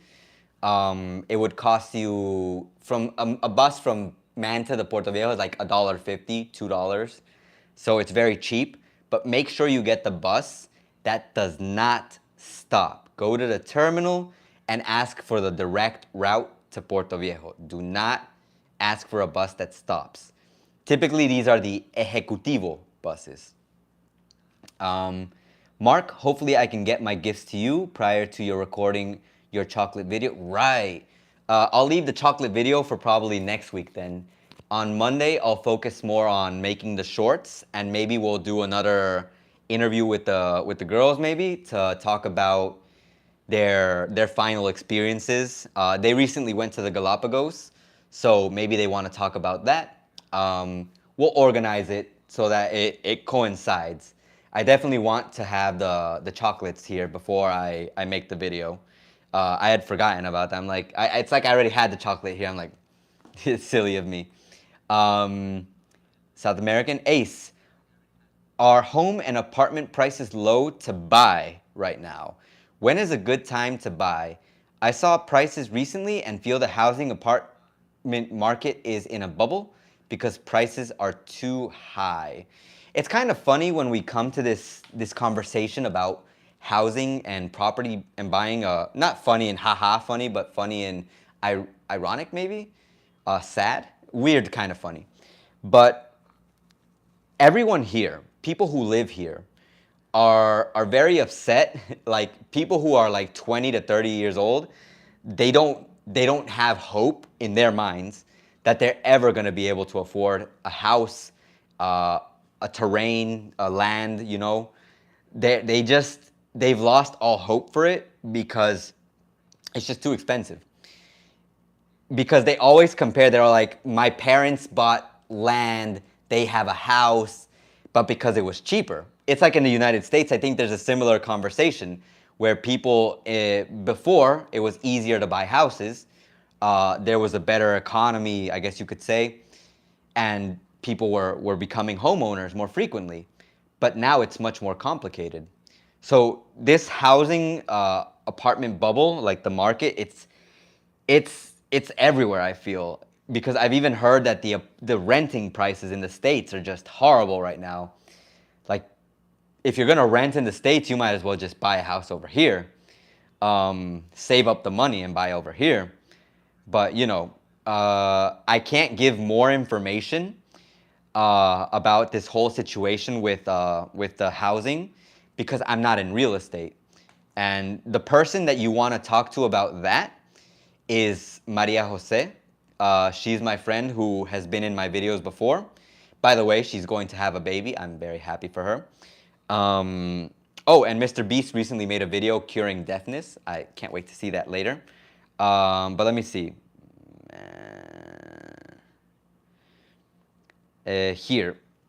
This is the page. I don't know if it's gonna show up good in the live stream. If not, I'll probably link it in the description later. But it's an Instagram page of my friend. She sells houses around the Manta area. So, for example, just to show you, just to give you an example, she recently sold a house at $61,000, I think. From what I can see here, 61,000. Now, as a person who's not a homeowner, I can't tell you if that's a good price or not. So maybe you can enlighten me as to if you think that's good or bad for Manta. And remember, Manta is a lot, not a lot, it's a bit more expensive than Puerto Viejo. They're like close, but it's more than Puerto Viejo from what I understand. But cheaper than cities like Quito, Guayaquil, and stuff like that. So 61,000, is it affordable for people here? Probably not. But she sold one, so I'm guessing there's always a market for everything. I keep coming to that realization in my life. But it's like, if you find that expensive, then obviously now is not a good time. But when is going to be a good time? I feel like pricing for houses or apartments doesn't go down. It just keeps going up. If inflation, if the economy isn't getting better, nothing is getting cheaper. So if you can buy a house now, even if it's, taking out a loan, why not? If it's in your reach, of course. I'm not here to tell you, to give you the advice to buy a house, but if you want to get it at its cheapest, it's now. Even if, let's just assume tomorrow, for some reason, the price goes down to 60,000, I think, yes, $1,000, saving $1,000 is great, but there isn't much of a difference for me between 60 to 61,000. Yes, $1,000 is a lot. I don't have $1,000, but I'm just saying, like, I feel like if right now it's expensive, I think tomorrow it's going to be more expensive, and next week it's just going to keep going up. If it goes down, I'd be surprised. So, if you want to check out this page, I'll probably leave it in the description. Let me see if I can put the name right now in the chat. Mantis Proyectos MC. So if you want to check out the Instagram page, this is the name. You can check that out. And if it interests you, you can follow it and see what different prices keep coming out for houses, how much they're selling them for and such. Look, there was another house here that was at $58,000. So, okay, so continuing. Mark, cool bro. Don't worry, I will wait. My children feel the same about the housing issue. Yeah. It seems to be a very widespread concern, like I said, among people who are around 20 to 30 years old, and plus, of course, like 30 to 40. I think at this point, a lot of the people who are around 30, maybe 20 to 30 to 40, might just be waiting for their parents to give them their house or something. Like, I don't see I don't see a world, at least for people here in Ecuador, where they would be able to easily afford a house unless they got like these crazy good jobs, or like they just happen to find a way to afford them. It's terrible. It's honestly terrible. Like, even I don't have, in my mind, I haven't projected the idea of owning a house, only because I don't know if it's gonna be possible, and I don't have the rush to do so at the moment. I do want one, of course, but if I were to buy a house, it would leave me, if I'm in the red right now, like economically I feel like I'm bad, I would just be worse. And that's not to say I can't buy myself things. I just can't go out of my way to buy something that I know is like way out of my reach. A house is just like at the moon right now for me. If I wanted to buy a new phone, it's like next city to me. It's far, but it's not impossible. If I want to buy let's just say today I feel hungry and I want to buy an encebollado, $2.50, it's in reach. If I want to buy myself something nice, like I need a pair of glasses right now, that's what I'm saving for because my old glasses are messed up, and now I've noticed that sometimes when I look at a straight line, it looks a little bit slanted. So I'm concerned because I drive and I don't want to, risk it while I'm driving. And my eyesight is getting worse because, I have to edit videos. Even if I edit it on a computer, your eyesight starts getting worse if you don't use glasses. So it's like, I need glasses. It's a little bit far, but it's in my reach if I save up. So, those are my, those are the things that I would spend money on now. But a house is just not in my plans. Sorry for going on this tangent, just explaining the situation that people think about. Like, there are more pressing matters for people right now who are in their 20s, 30s than buying a house. For some of them, it's buying a car, which isn't a pressing matter, but for some people it is. But yeah, taking care of themselves, saving up for when they have to live apart, separate from their parents, those are concerns for people right now. But yeah, BPE, inflation and unemployment just dropped in the U.S. 3.6%, lowest numbers for black unemployment in U.S. history. That's good. I like that. I like it when things get better, not worse. I hope it just keeps improving then. Right now, the situation here, I don't know when it's going to get better. I just hope it doesn't get worse.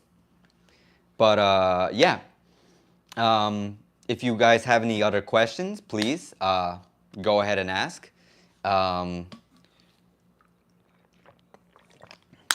If there's anything else we'd like to talk about.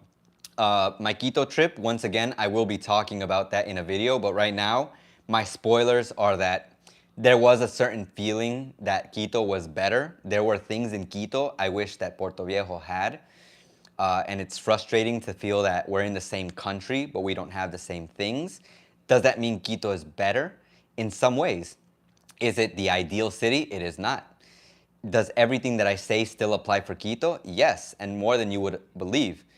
There are some really bad things happening in Quito that if my family hadn't told me about it, even I would have doubted it. Like, I see it on the news and people talk to me about it, but it's a bit worse than I expected. I always have this hope that maybe things are only in my city or in the coast, but apparently not. Ace, what part of Quito were you in? How do I explain it? I was close to Parque La California, where I did, no, La Carolina, I think it's called. That's where I did my live stream. I was close to there, basically. Not like next to it close, but that was the closest thing that I can think of right now. That and maybe the Quicentro, which is like a mall. Those were the two closest things that I was to in Quito. And it was nice. Jay, how's it going, Jay? It's listening quiet from here in Dublin, Ireland. I hope everything is well in Dublin. Just heard you speak about not being able to afford a house. Young people in Ireland can't afford that either. Maybe we all have to buy tents. That might be the end-all solution to this. I've seen this. It's this conversation just. It seems, like I said, like I was saying earlier, inflation is bad. It's here, but it's also in the States. And apparently, if in Dublin they can't buy houses either, it's everywhere. It feels like the problems are becoming more globalized now than they were before. Because there was a time when the conversation was more like, there are certain problems that are here in this country, but if you go to this country, they don't exist. But now it seems like the problems here exist here, just with a different currency and a different type of people. So it's kind of hard to say what the ideal thing to do is. Like, where is the point where you would say, I would prefer to come to Ecuador? Like, what would be the deal breaker for someone to not want to come to Ecuador because it's just so similar to their situation wherever they're living. Like, how bad would it have to be here for someone to not want to come? Because in my opinion, it's still not bad here. Like we can talk about danger all day, and this is just me giving you a warning so you're safe. But you can live here peacefully if you take the necessary precautions. I think in the States you can also live peacefully if you work hard and you take the necessary precautions. If you don't go out looking for a fight, if you don't go out trying to get yourself into trouble, why would you be in danger? Like, yeah, the shootings, we know those happen in the States. But here, yes, was it yesterday or no? Like 2 days ago, I was talking to one of my Swiss friends, and she told me that one of her exchange friends was witness in a different city in Quito, not in Quito, in Ecuador, to a shooting. One of those sicariatos, an assassination attempt, that the person was trying to get a hit on someone, and they didn't care who they shot in the process. So it's like you would talk about safety, and everywhere is safe, but there are certain parts that in the safe area could be unsafe. There are certain random moments in life where you could run into danger. That's just the reality. You can't avoid it. Lol, Mark.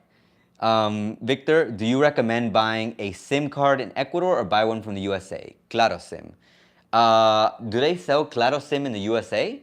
If you buy one here, that's fine. Just make sure you buy one from the not from the airport. Buy one at a normal Claro place, or go buy one at a mom and pop store. Sometimes have them, just like a prepaid card. But if you want a SIM card, like buy it from some place that's not the airport. That's the only recommendation I'll give you. You can buy it anywhere else, but not the airport. The airport apparently inflates the prices, which is dumb because it just makes people think that things here are more expensive than they actually are, and needlessly so, because then people don't want to buy things. I would be frustrated if I found out they ripped me off a $10 card they sold me for 30. Like, but yeah, you can buy one here, and it would be fine. I actually recommend getting a SIM card from Ecuador because a lot of people I've seen, like, it's hit or miss. You bring your phone with an international plan, and you can have minutes wherever you go. But I've heard of other people bring their phone with an international plan, and they get no signal. So it's like, Jay, Dublin, one-bed apartment can easily be euro. Oh my, $200 or 200,000? 200,000 would be crazy. Give me 2 years and 6 months, and I'll be in Ecuador. 2 years and 6 months later, I'll see you here. Mark, Victor just bought a SIM for $5, $10 for extra minutes. Yeah, it's what I paid in Montañita. Yeah, they're cheap. They're relatively cheap. It's just like the airport will inflate the price, and it seems crazy to me. But yeah, my Eralo eSIM is struggling. Yeah, I don't know how. Like I said, these international plans, they're hit or miss.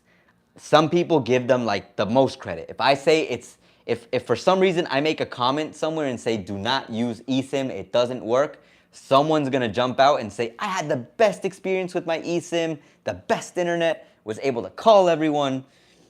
It's hit or miss. It's hit or miss. And if I'm gonna risk missing, I might as well hit. And it's just gonna cost me like you said, $5 to $10 to $20. It is unfortunately out. Salaries are better than yours, but not that good. Oh, okay. I mean, I think it's relative when it comes to salaries, because here salaries are bad, but rent isn't crazy expensive. Like, expensive rent in a city like Puerto Viejo is like $1,000.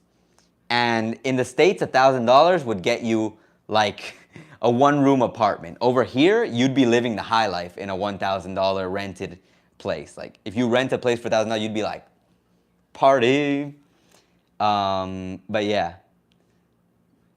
Lewis, Hope to move to Cuenca eventually. Good choice. A lot of people recommend Cuenca. Once again, the expat central, if you go there. My Spanish isn't the best. Practice makes perfect, my recommendation. Even though I was born in Quito, lol, it happens. Trust me, I know it happens. I have not returned to Ecuador since I was 5 and left with my parents for the States. You recommend, what do I recommend? I recommend, if you have the chance to talk to people from here in Spanish, like maybe you have family who still lives here, get in touch with them, practice with them, because you guys can get along and practice Spanish together. They're not going to laugh at you. And a lot of concerns for people learning a different language is that the people are going to make fun of them.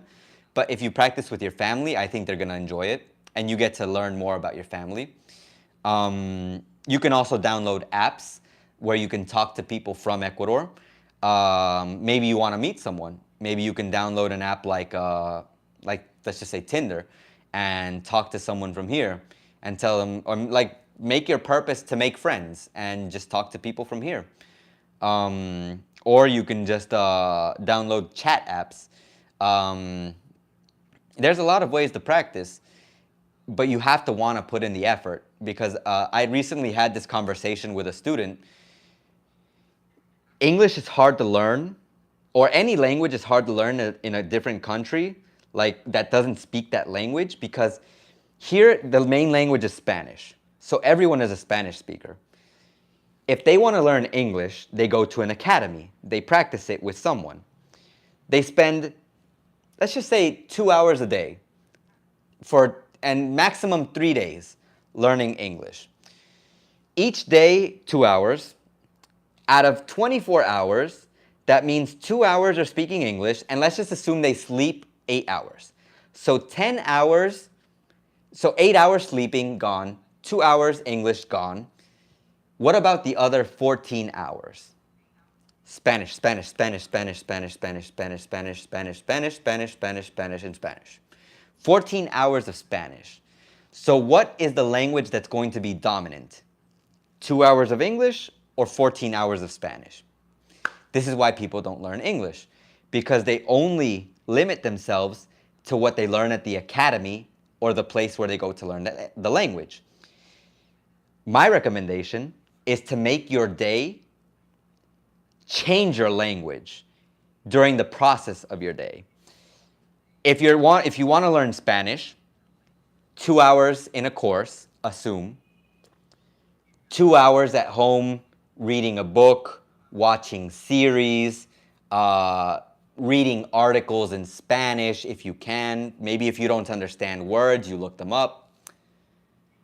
And then, if you have a chance to talk to someone, maybe an hour talking to someone online. You would take those 2 hours of just course and you would turn them into 5 hours of a new language. And that's how you would improve your language much faster and much better than if you were to just focus on one thing that you're doing. My recommendation, it's always the choice of each and every person, each and every individual. All right. South American, Ace, why did your family move back to Ecuador from Florida? Are you planning to return back to the States permanently or visit? So this is a question that I'm still saving for a video, a big story time. But just to give you the summarized and kind of like roundabout answer, the economy. Things got tough economically. We didn't have the same earnings. We, not me, my parents.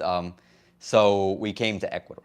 But there's a bigger story behind this that I still need to see when I can make it. So we have to be patient. I'm gonna save that for when the channel grows more and like the right time.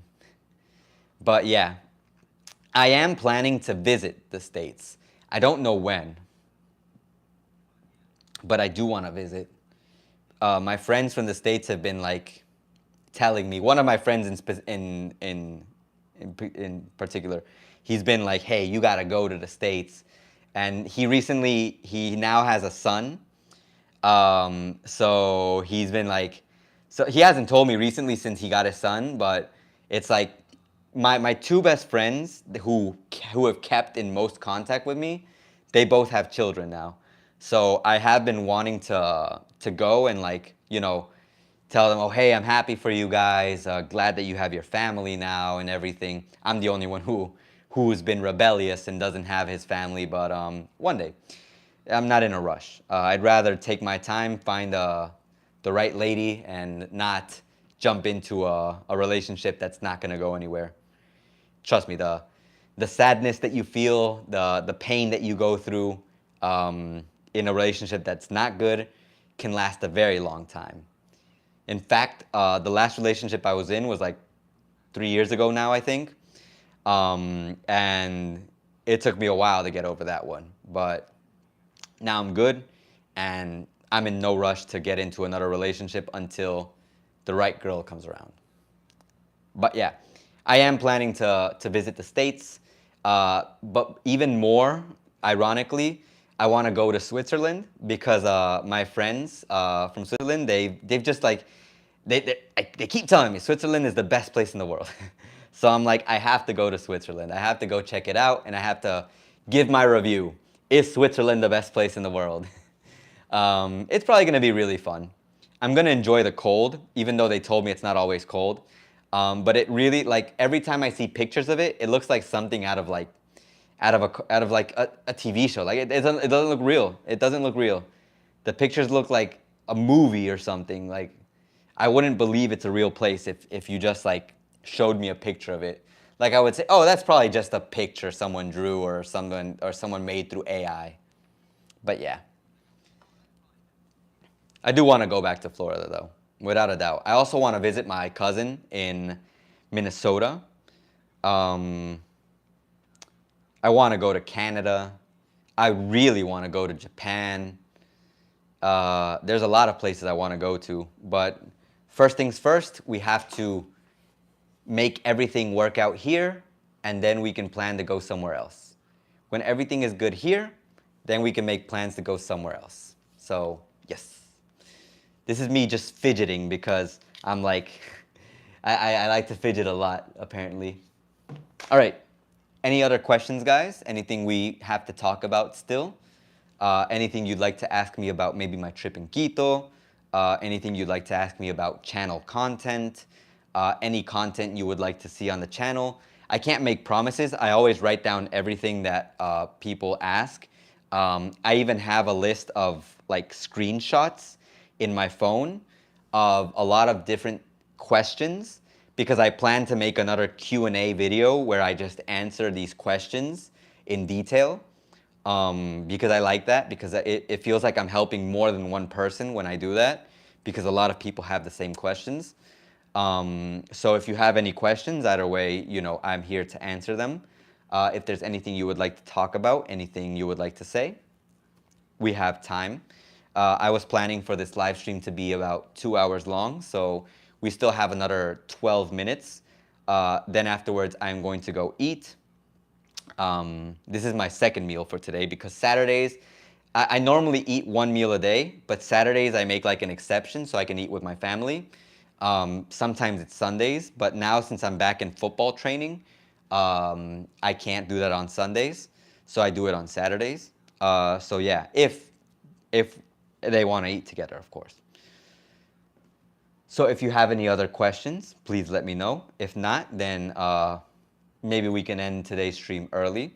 If there's anything you'd like to talk about. Is there anything I'd like to say? Honestly, other than everything that I've talked about today, there isn't really much else. I have a lot of plans to do a lot of videos. Like I still have to do this video, encebollado competition video, where I'm going to pit all of the best encebollados of the city against each other and see which one is the best.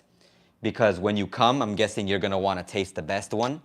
I have to do the chocolate video, the shorts teaching Spanish, maybe a hotel comparison video. It's a lot of different things. Mark, cool, I'm going to roll into town and eat my first meal in Ecuador. Little place right next to the beach. Go for it. Enjoy it. If there's encebollado, try it. If there's ceviche, try it. Very good also. If they have bolognas, pan de almidón, definitely try those foods.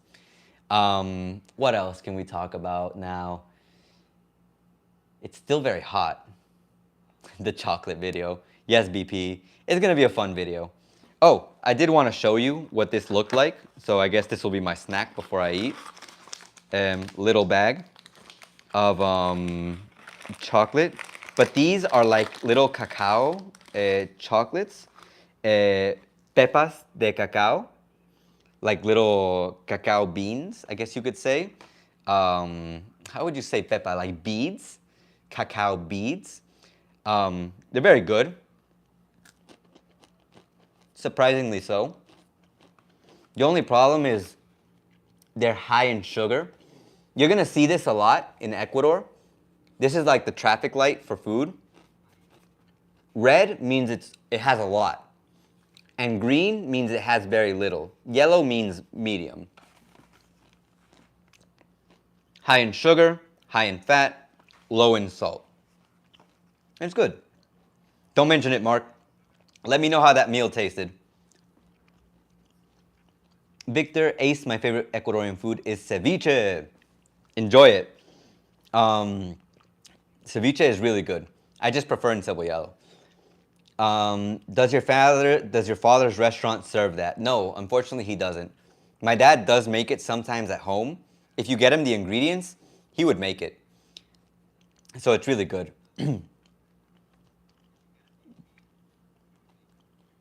South American. Ace, did you feel safe in Quito? What did your cousin say about crime, safety, and going out at night? I saw your Quito video and it was great. Thank you. I still have to make, like I said, my reflection of Quito.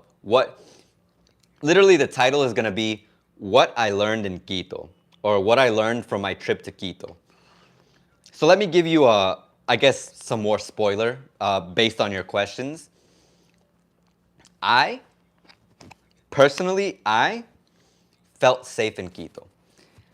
Why? Let me explain. So, I was in Quito. I spent most of the time in my cousin's apartment. It was a nice place. The area didn't seem great, but her place was nice. I felt safe there. But I didn't risk it. And there was a lot of security in that apartment. I went out one day, the day that I went to record my live stream. I went to the Swiss embassy, and I also walked around a certain part of the city. That part of the city felt safe during the day. I didn't feel danger, and I was by myself. But I took my own advice. I never pulled out my phone unless it was just to check like directions. And it was like this, put it away again. Like this, put it away again. I never had it out like recording, taking pictures. I followed my advice. I had my chain, but I had it under my shirt. So I tried to make sure that I was the least susceptible possible. Even though I was by myself, of course I was already plenty susceptible, but I tried to avoid, anything that might put me in danger. But what did my cousin tell me? What did my family tell me?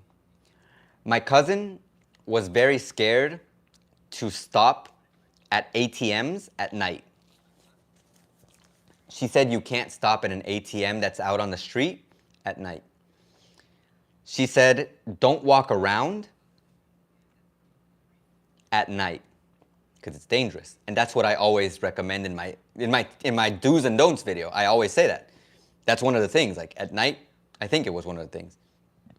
But don't go out at night and walk around by yourself. Even worse if you have expensive things on you. There's this very heavy situation with crime.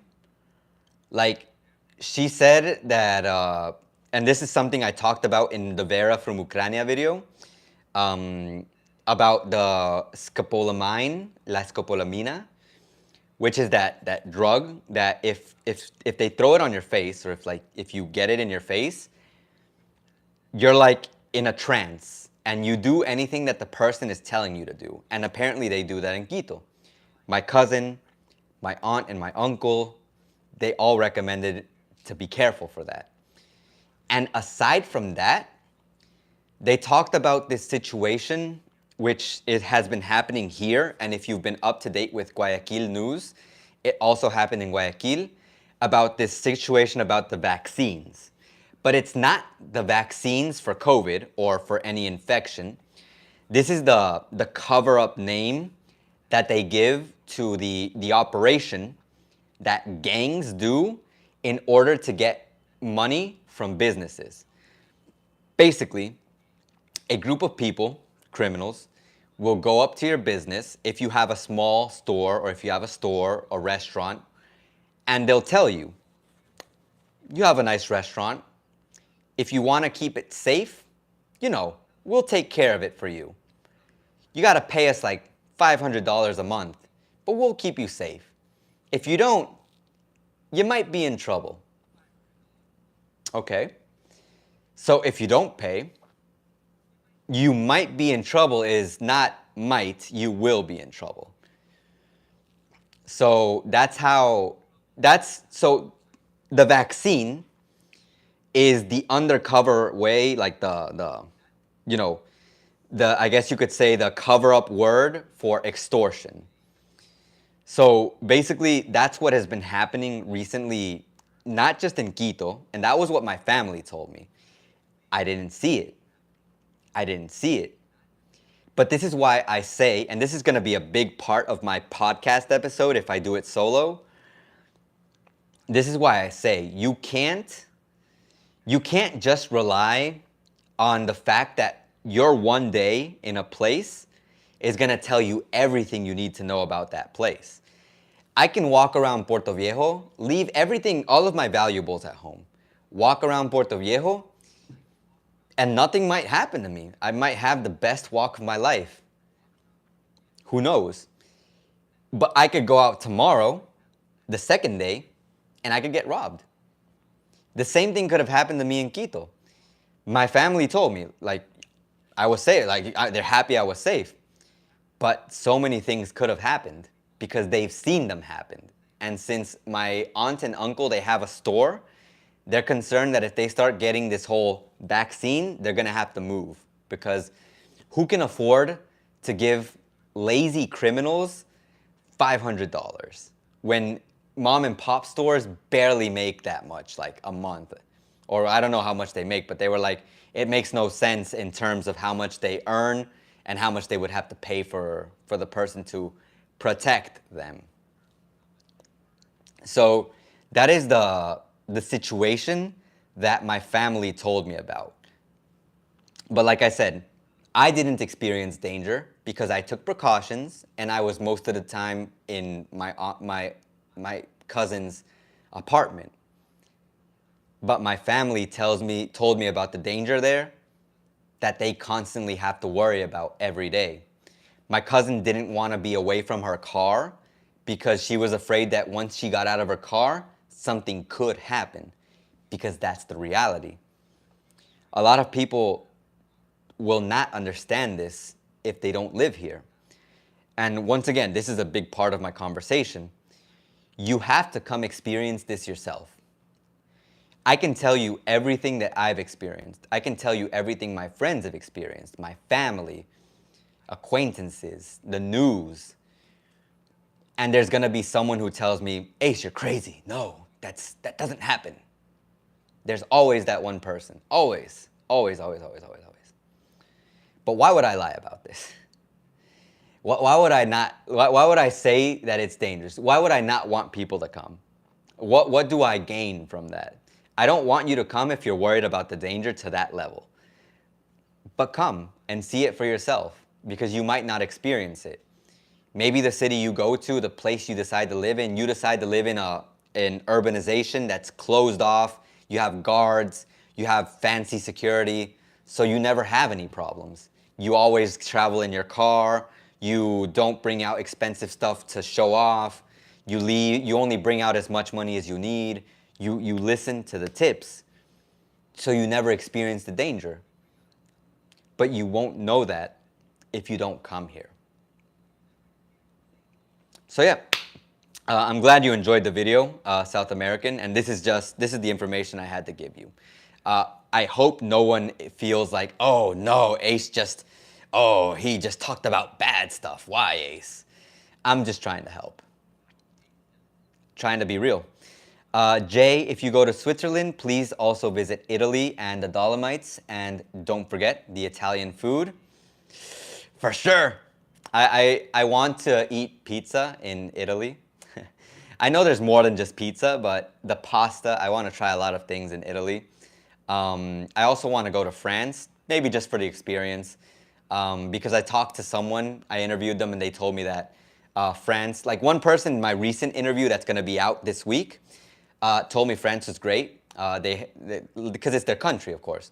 But someone who visited France said that it's more like the image you give France than France itself that's great. So, you know, for a tourist, for someone just visiting, it's probably going to be great. But I don't have any expectations of falling in love with a city and just wanting to live there forever. Japan maybe, but not France. BPE, Victor, yes, we are hounding him for a video tour of Father's restaurant and make a meal at Dad's joint video. I am in the process of hopefully one day making that. I should probably just record the short one day, but I wanna record when my dad has like a lot of people in the business, so that way it's like, hey, check this out, like, and then afterwards make it look more like, oh, more fun. Victor, Ace, thanks, and buen provecho. Muchas gracias. Thank you very much. Victor, Kim, gracias, Ace. Buenas noches. De nada, Kim. You're welcome, Kim. Good evening or good night. Not sure which one would be best for here, but buenas noches. And yeah, I think that's it for the live stream today. It has been 2 hours, so I'm gonna go eat my meal. Please, if you enjoyed this live stream, if you enjoyed spending this time, I would appreciate if you left this video a like, if you shared it with people who also enjoy Ecuador content, or maybe you want it to reach more people. If you'd like to become a member, channel member, remember you can get the logo next to your name. I might make a new logo one day in the future, but I really like this one, so I don't want to change it. I'm also trying to see what else I want to do, like for membership, because I don't know what people would want for membership. I'm just like doing something basic. It's just for support either way, because I want to keep making videos, and I personally don't want to take money from anyone, but if anyone wants to help, it's your choice. I will be making more content these days. Today, I'm probably going to finish editing the shorts, maybe 2 or 3, 4 more shorts for the Spanish teaching lessons, Spanish teaching, Spanish learning. Next week, like I said, on Monday, we will be recording more videos, if not just one big video. And yeah, that's all I have to say. Jay, thanks Ace for a great live as usual. Thanks for being here, Jay. Appreciate your attendance. For everyone, the people that I've seen here the most, let me see if I can, I think you can see the participants. Jay, Kim, appreciate you being here. BPE, Victor, thank you very much. Mr. Mark, South American, muchas gracias. Thank you very much for being here. Let's see here, Yo Mama. It's a cool name, just I'm not used to saying it anymore. Thank you for being here. Metro, thank you for your contribution to the conversation if you're still here. This is just my way of saying bye. Mr. Lewis, thank you for being here. SRB, also appreciate you being here. WA, if you're still here, hope you had a good time. Jaden, who was one of the first people, and Repent, thank you guys for your attendance and for your comments. And once again, everyone, I hope you have an excellent rest of your day. We will talk soon. Maybe we will do another live stream in about 2 weeks. Maybe. I'm trying to see if I can do live streams every 2 weeks, hopefully. If not, it's cool. We'll organize. Either way, I'll probably leave like a community post whenever I do a live stream, and I'll tell everyone ahead of time. I forget to do that sometimes. But yeah, take care. We will talk soon. Like I said, have a great day, and as always, ace out.